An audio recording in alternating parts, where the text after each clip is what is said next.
If you're tempted with food, you're a lot like Eve, Daniel, and Jesus. These biblical powerhouses, including God himself, were tempted by Satan's favorite secret weapon, and that is food. And if you're tempted with food, that doesn't mean you are spiritually weak. That doesn't mean you're an idiot. That doesn't mean you're a fat POS who can't keep his life together and is super undisciplined and there's just no hope for you. If you're tempted with food, it actually means there's likely a huge call on your life, just like there was Eve's, Daniel's, and Jesus's, obviously. And the enemy would love nothing more than to sabotage that call and might use one of the most powerful temptations here on earth to misalign you from your calling. Because this temptation is not just spiritual, it's not just mental. This temptation is biological. It hijacks our biology because we do need to eat and we do feel physically hungry, and intertwines that with our psychology when we're seeking out comfort and we're stressed and we're seeking out that emotional control through these foods that create this rush of dopamine. And he uses that to make you physically weak, tired, and also just not a good representation of the God that you claim to worship. That is why Satan loves to use food as his secret weapon. Okay, and it does not invalidate you. Let's look at Eve, for example, right? Because Eve we associate with the fall. There's a negative connotation in her name, and rightfully so. But what we often forget is that even though Eve was responsible from the fall and ate from the fruit that the enemy offered her, Eve still had a huge call on her life. See, Eve is the mother of the species that God chose before the creation of the earth to spend eternity with for his pleasure. That's Ephesians 1 through 14. Eve is the mother of this species. She is as close to perfect as humanly possible, just like Adam, even though, of course, she has a sin nature and only Jesus is perfect. But Eve is not some bumbling bimbo who couldn't figure out her life. Eve is intellectually superior, emotionally superior, and spiritually closer to God than presumably every other Christian in the history of the world, other than Adam.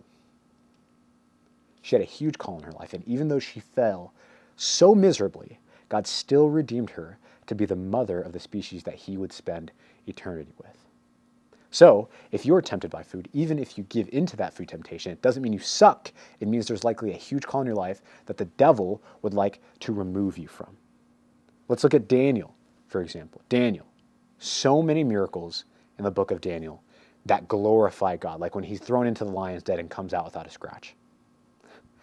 Daniel, when he's captured by the Babylonians, he is part of a select group of young men who are considered the most intellectually superior, the wisest, and the most powerful minds of the entire Hebrew population. Okay, the Babylonians take them over, and they're seeking out this group of men so that the king can train this group of men in the ways of the Babylonians and brainwash them so that this group of very smart Hebrew men can work for the Babylonians. He wants to brainwash them to use them for his kingdom. And so Daniel's in this group. He gets captured. He's in this group. So he's already a very smart guy with incredible skill sets that can influence nations. And he's captured by the king. Now, after the years of oppression and being taken over by the enemy empire, it is the highest statistical likelihood that in this moment, Daniel is very malnourished and weak and hungry. And so what the king does before taking this group of young men and brainwashing them is he requests that all of these young men eat from the king's table so that they can get nourished and appear stronger when they're presented to the king. Okay, Daniel's in this group, right? And the caveat here is that the king's food is unclean to the Hebrew people.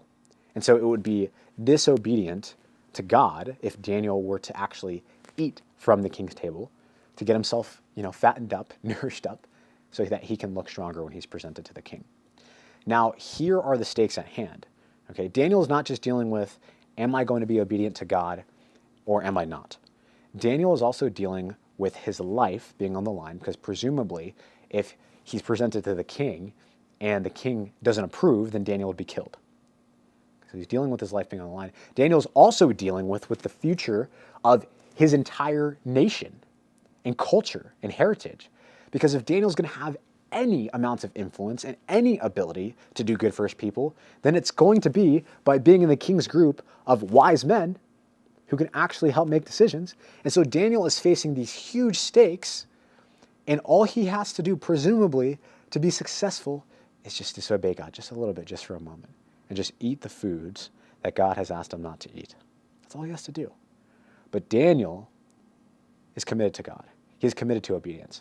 And Daniel not only refuses to eat these certain foods, which would have been very tempting in that circumstance, and he doesn't just refuse it. Daniel actually requests to be malnourished. He requests to eat vegetables and just water for some time, which is, the vegan diet, which we all know malnourishes people and leads to weakness, leads to low energy, leads to low testosterone, all those things. So Daniel wants to make a statement here in his obedience to God. He's intentionally malnourished for a period of time.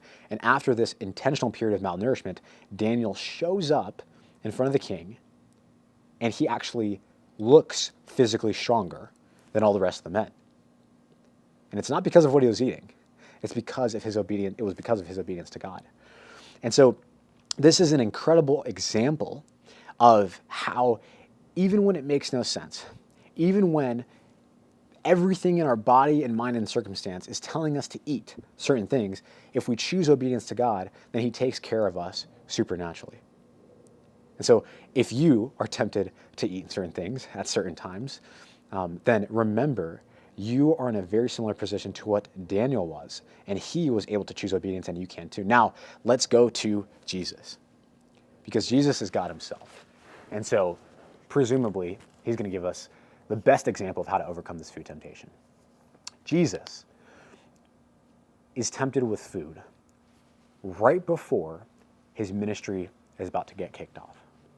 Okay, here's how that kind of scene plays down. Jesus goes into the wilderness for 40 days to fast. Okay, isolates himself from everybody else. And it actually says in the Bible that Jesus went into the wilderness to be tempted. To be tempted. So Jesus intentionally puts himself in this position where he's going to be extremely hungry, extremely tired and isolated, to be tempted, because he knows the glory that he's about to display for the king when he's tempted. And so here's what happens. Jesus, 40 days, 40 nights, fasted, starving, presumably, and weak. Satan comes to him, and Satan's first temptation for Jesus is, Jesus, if you really are the Son of God, then turn these stones to bread. Enemy's saying, you must be really hungry. Turn these stones to bread. And Jesus' response in this moment is so powerful, and it gives us the answer here. It gives us the solution to this food temptation that plagues so many Christian men and women alike. Jesus' response in this moment is, man shall not live on bread alone, but on every word that comes from the mouth of God. Man shall not live on bread alone, but on every word that comes from the mouth of God. And Jesus actually quotes scripture in this moment. He says, as it is written, man shall not live on bread alone, but on every word that comes from the mouth of God.